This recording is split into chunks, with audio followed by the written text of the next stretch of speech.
सोचिए, आप एक साधारण से गांव में एक छोटे से घर में रहते हैं, ना आपके पास कोई रिसोर्सेज हैं और ना आपके पास कोई बड़े कनेक्शन है, फिर भी आप एक 45,000 करोड़ की कंपनी खड़ी कर देते हैं जो दुनिया की बड़ी बड़ी सॉफ्टवेयर कंपनियों को टक्कर दे रही है।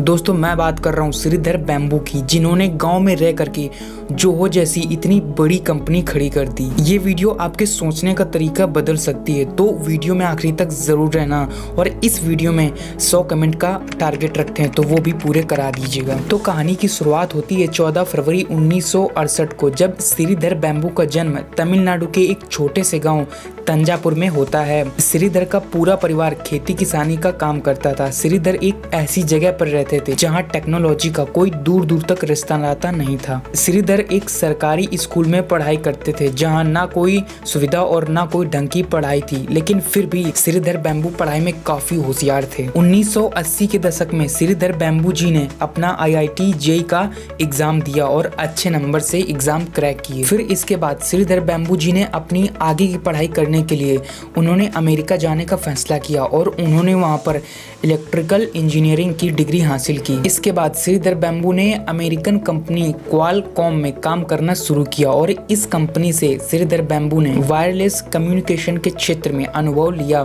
अमेरिका में रहते रहते श्रीधर बैम्बू ने महसूस किया कि इंडिया में ऐसे बहुत से नवयुवक हैं जिनके अंदर बहुत काबिलियत है, लेकिन उनको सही गाइडेंस, सही प्लेटफॉर्म नहीं मिल पाने की वजह से वो अपनी लाइफ में बिल्कुल भी आगे नहीं बढ़ पाते हैं। फिर आता है सन 1996, जब श्रीधर बैम्बू ने अपने भाई और अपने कुछ दोस्तों के साथ मिलकर एडवेंट नेट नाम की एक कंपनी स्टार्ट की। श्रीधर बैम्बू ने ये कंपनी टेलीकॉम नेटवर्क से जुड़ी समस्याओं का समाधान निकालने के लिए बनाई। एडवेंट नेट की शुरुआत तो अमेरिका से हुई थी, लेकिन श्रीधर बैम्बू ने अपनी टीम का एक बड़ा हिस्सा भारत से जोड़ रखा था और एडवेंट नेट का पहला ऑफिस चेन्नई में ओपन हुआ। साल 2000 एक ऐसा समय था जब टेक्नोलॉजी दुनिया के लिए कठिन थी।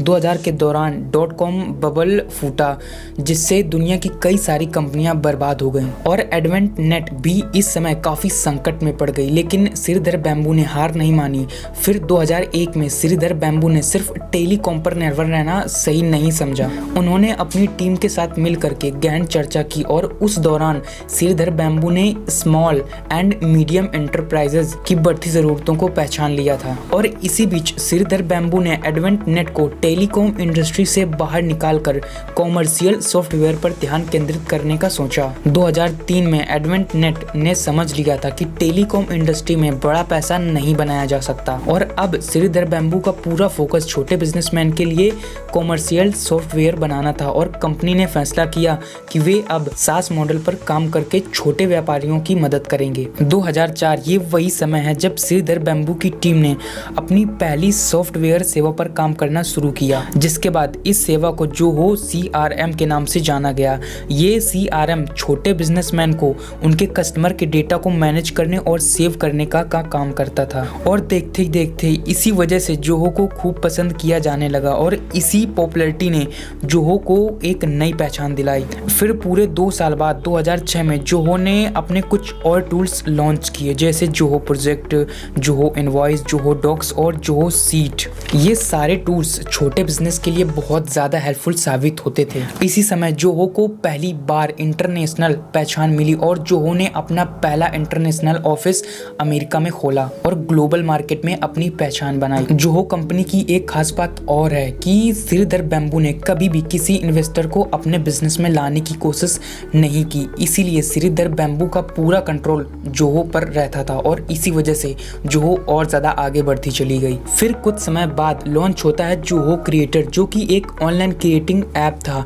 जोहो क्रिएटर की मदद से कोई भी छोटे से छोटा व्यापारी अपना खुद का ऐप बना सकता है, बिना ज़्यादा खर्च किए और बिना किसी कोडिंग नॉलेज के। फिर 2013 आते आते जोहो ने अपने प्रोडक्ट की संख्या बढ़ानी शुरू कर दी थी। जोहो ने इस दौरान क्लाउड तकनीक पर ज़्यादा फोकस करना शुरू कर दिया था और ये करने से जोहो और ज़्यादा रफ्तार से सफलता की ओर बढ़ने लगा। फिर इसके बाद जोहो बुक्स और जोहो इन्वेंट्री जैसे प्रोडक्ट छोटे और मीडियम बिजनेसेस के लिए गेम चेंजर साबित हुए। इसी दौरान कंपनी ने तेजी से मोबाइल ऐप्स पर भी काम करना शुरू कर दिया। 2015 तक जोहो ने 25 से ज्यादा प्रोडक्ट मार्केट में लॉन्च कर दिए थे और लगभग 15 मिलियन से ज्यादा यूजर्स अपने साथ जोड़ लिए थे। फिर समय आता है 2016 जब जोहो ने एआई का इस्तेमाल करना शुरू कर दिया और जिया नाम का एक एआई असिस्टेंट लॉन्च किया जो जोहो सीआरएम यूजर्स के लिए बहुत अच्छा साबित हुआ। फिर इसके बाद 2018 जब जोहो ने अपनी सेवाओं को और भी ज्यादा मजबूत किया और इसी दौरान जोहो ने जोहो वन को भी लॉन्च कर दिया और इस ऐप की मदद से जोहो के सारे सब्सक्रिप्शन एक ही जगह उपलब्ध थे और इस ऐप को ऑल इन वन के नाम से भी जाना जाता है। फिर 2019-20 कोविड-19 की महामारी ने दुनिया भर की सारी कंपनियों की स्थिति बिगाड़ दी।